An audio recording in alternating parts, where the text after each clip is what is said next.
আল্লাহ তুমি ওদের সম্পদগুলি ধ্বংস করে দিবা, ওয়াসদুদ আলা কুলুবিহিম ওদের অন্তরের মধ্যে একটা তালা মেরে দিবা, ফালা ইউমিনু হাত্তা ইয়ারাউল আযাবাল আলিম ওরা দুনিয়ার শাস্তি ভোগ না করা পর্যন্ত যাতে ওরা ঈমান আনতে না পারে। সবার জন্য দোয়া করা যাবে না, সবার জন্য দোয়া করা যায় না, যে মরবে তার জন্য দোয়া করা যাবে না, দেখতে হবে ও মুনাফিকের বাচ্চা মুনাফিক কিনা, মুনাফিক যদি হয় ওর জন্য দোয়া চলবে না। আব্দুল্লাহ বিন উবাই মারা গেল, আল্লাহর নবীর কাছে আব্দুল্লাহর ছেলে আব্দুল্লাহ এসে বলে, নবীরে আমার বাবা ইন্তেকাল করেছে, আমার বাবার জন্য একটা কাফনের কাপড় আপনার গায়ের একটা জামা দেন। আল্লাহর নবীর গায়ের একটা জামা দেয়া হলো, আব্দুল্লাহ বিন ওমর কাফনের কাপড় পরানো হলো, নবীর গায়ের জামা দেয়া। এবার জানাজা দিতে যাচ্ছেন বিশ্ব নবী রাহমাতুল লিল আলামিন, বিশ্ব নবী মুহাম্মদুর রাসূলুল্লাহ সকলে করুন সাল্লাল্লাহু আলাইহি ওয়াসাল্লাম। ওমর প্রতিমধ্যে আল্লাহর নবীর ডাক দিয়ে বলেন, ও নবী এই মুনাফিক ইসলামের এমন কোন ক্ষতি নাই এই লোকটা করে নাই, এই লোকটার জানাজা আপনি দিতে যাবেন কেন? নবী বললেন, ওমর রে আমার রাস্তা ছেড়ে দাও, আমি তার জন্য আজকে জানাজা করবই করব।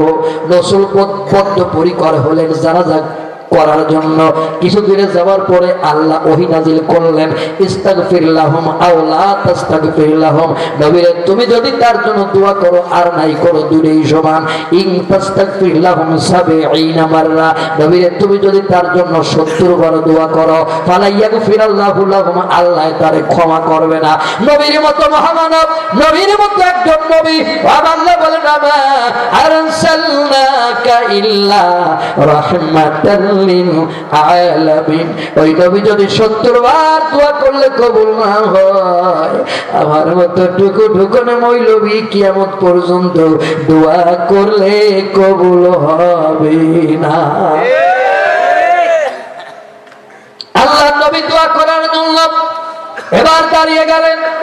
ওমর দেখি বলেন, নবীরে আল্লাহ বলেছে ৭০ বার দিলে আল্লাহ কবুল করবে না, আপনি খামাখা দোয়া করবেন কেন? আল্লাহ রাসূল বললেন, I will pray for him more than ৭০, আমি তার জন্য ৭০-এর অধিক দোয়া করব।